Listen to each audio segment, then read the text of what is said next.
Assalamualaikum warahmatullahi wabarakatuh. Perkenalkan, nama saya Deva Aizara Makandah, NIM 17040350.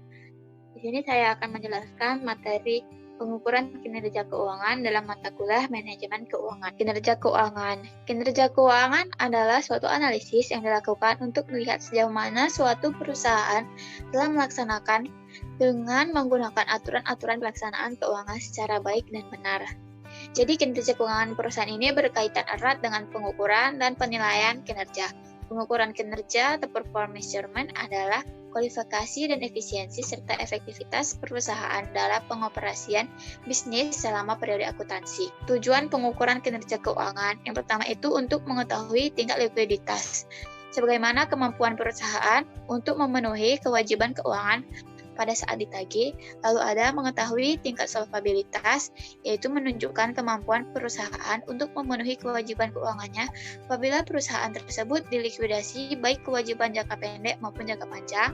Lalu ada untuk mengetahui tingkat profitabilitas, yaitu menunjukkan kemampuan perusahaan untuk mendapatkan laba selama periode tertentu.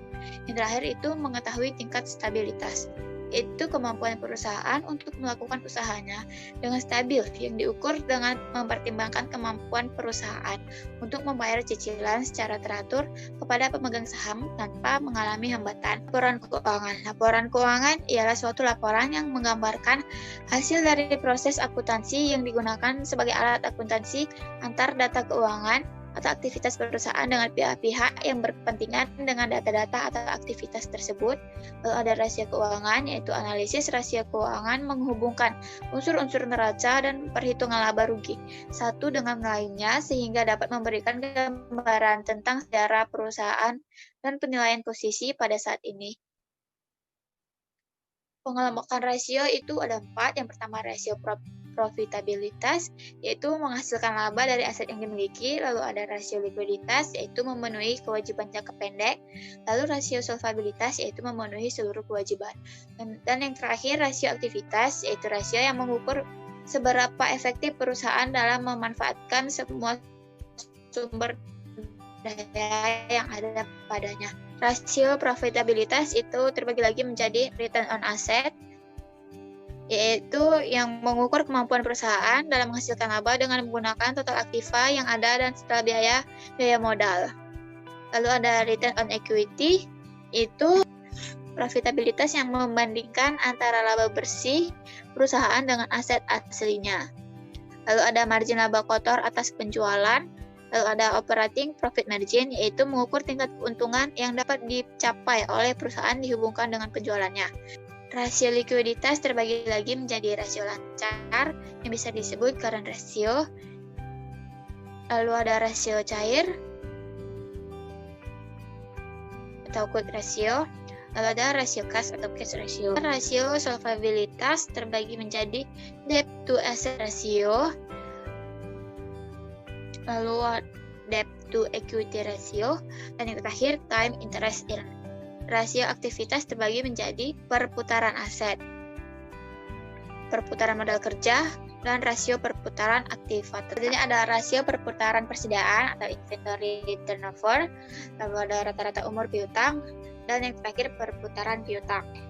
Metode EVA atau Economic Value Added, yaitu yang merupakan indikator tentang adanya perubahan nilai dari suatu investasi. EVA yang positif menunjukkan bahwa manajemen perusahaan berhasil meningkatkan nilai perusahaan bagi pemilik perusahaan sesuai dengan tujuan manajemen keuangan dalam memaksimumkan nilai perusahaan. Perhitungan EVA yang pertama itu ada penjualan bersih dikurang biaya operasi, sedangkan laba operasi. Lalu yang kedua, pendapatan sebelum bunga dan pajak atau EBIT, laba operasi, pendapatan sebelum bunga dan pajak, EBIT dikurang pajak sama dengan laba operasi bersih. Dan yang ketiga itu sesudah pajak atau NOPAT, laba operasi bersih sesudah pajak dikurang biaya modal yang diinvestasikan kali biaya modal dikurang EVA. Dengan rumus NOPAT sama dengan laba rugi usaha dikurang pajak. Next. Tolak ukur EVA itu sendiri Seperti bila EVA lebih besar dari 0, maka terjadi proses nilai tambah perusahaan. Namun jika EVA sama dengan 0, menunjukkan posisi impas perusahaan, dan jika EVA kurang dari 0, berarti total biaya modal perusahaan lebih besar daripada laba operasi setelah pajak yang diperolehnya, sehingga kinerja keuangan perusahaan tersebut tidak baik. Adapun keunggulan dari EVA itu sendiri, itu yang pertama, dapat digunakan secara mandiri tanpa membutuhkan data pembanding. Lalu yang kedua, memfokuskan penilaiannya pada nilai tambah. Lalu yang ketiga, relatif mudah dilakukan. Adapun kelemahan EVA ini yaitu yang pertama hanya mengukur hasil akhir, dan yang kedua itu terlalu bertumpu pada keyakinan bahwa investor sangat mengandalkan pendekatan fundamental dalam mengkaji dan mengambil keputusan. Yang ketiga, konsep EVA ini bergantung pada transparansi internal dalam perhitungan EVA secara tepat dan akurat. Tapi dalam kenyataannya, perusahaan dalam prakteknya kurang transparan dalam mengemukakan kondisi internal perusahaan. Di sini ada contoh studi kasus analisis laporan keuangan dalam mengukur kinerja keuangan pada PT Hanjaya Mandala Sempurna Tbk.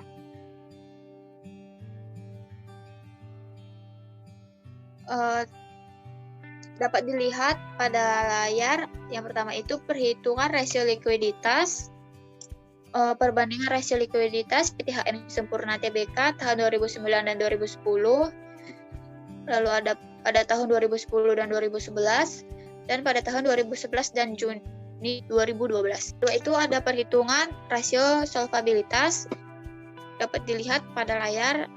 Terdapat perbandingan rasio solvabilitas PT HM Sempurna Tbk tahun 2009 dan 2010, tahun 2010 dan 2011, tahun 2011 dan Juni 2012. Next.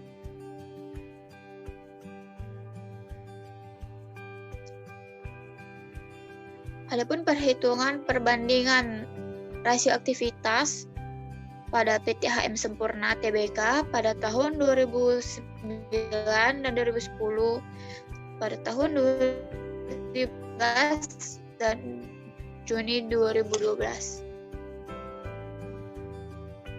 Lalu ada rasio profitabilitas. Perbandingan rasio profitabilitas PT HM Sempurna Tbk dapat dilihat pada layar untuk tahun 2009 dan 2010, tahun 2010 dan 2011, tahun 2011 dan Juni 2012. Nah, pada studi kasus ini rasio likuiditasnya dari secara keseluruhan keadaan perusahaan berada dalam keadaan yang baik. Hal ini dapat dilihat pada rasio lancar, rasio cepat, bahwa pada dasarnya mengalami kenaikan.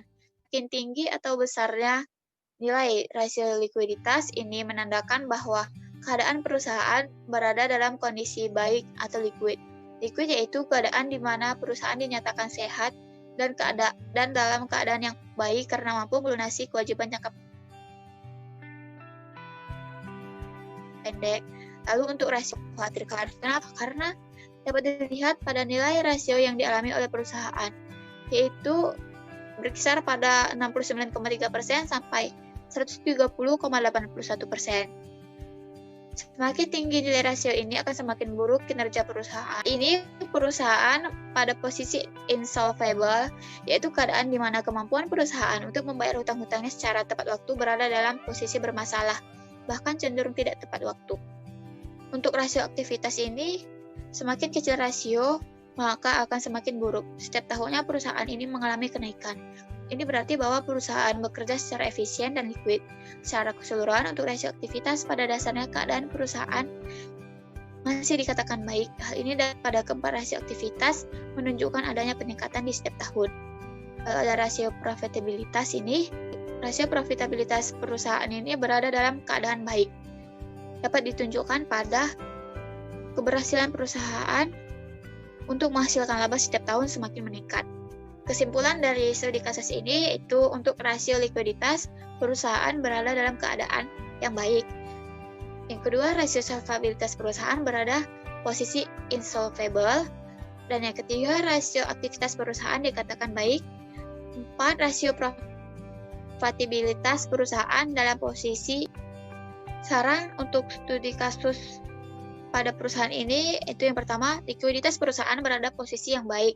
Hal ini harus tetap dipertahankan agar keadaan perusahaan terus dikatakan lancar dalam memenuhi kewajiban keuangan. Dan yang kedua, untuk solvabilitas perusahaan, ini kan posisinya tidak baik. Jadi harus menjadi perhatian utama perusahaan untuk diperbaiki. Dan yang ketiga, aktivitas perusahaan berada posisi baik. Keadaan ini harus dipertahankan agar penggunaan aktiva oleh perusahaan setiap tahunnya semakin efektif dan efisien. Dan yang keempat itu, profitabilitas perusahaan berada pada posisi yang baik juga, menunjukkan bahwa keberhasilan perusahaan dalam menghasilkan laba dalam keadaan baik, dan keadaan ini harus tetap dipertahankan oleh perusahaan. Sekian presentasi dari saya. Wassalamualaikum warahmatullahi wabarakatuh.